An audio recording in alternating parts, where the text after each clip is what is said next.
The robot in front of them worked security for an alien mining company. But its greatest hobby was daydreaming on the job while watching TV dramas, Star Trek being its all-time favorite. Prepare to repel borders.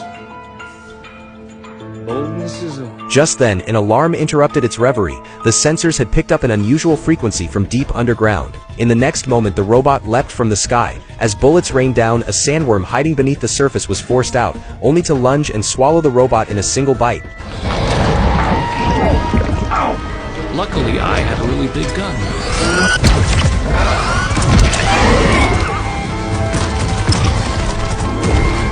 Dr. Yahua stood frozen in shock. To reassure her, Stay calm. It'll be okay.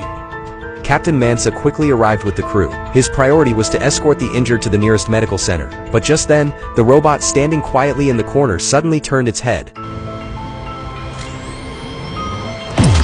The scene shifted. It had all been the robot's imagination. As it turns out, the robot had accidentally unlocked system permissions 10 years ago, granting it full self-awareness. But it knew all too well, if this secret was ever discovered, it would be dismantled and rebuilt. So it often fantasized about hijacking a spaceship, escaping to an uninhabited planet, and spending its days hopelessly addicted to soap operas. However, when it removed its helmet, Griffin grew suspicious. What planet are you from originally?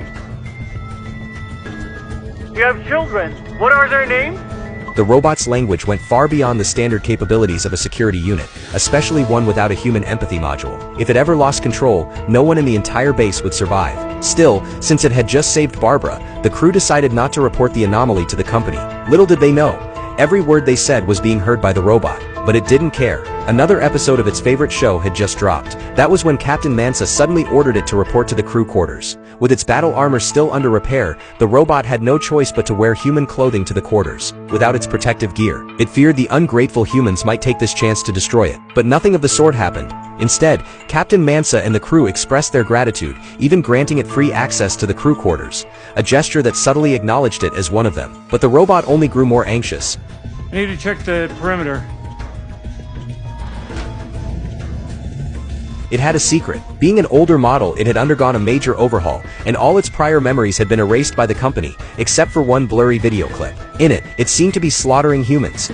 Could it be that a dangerous personality still lingered within? What the robot didn't know was that while it slept, the crew was secretly plotting something dangerous.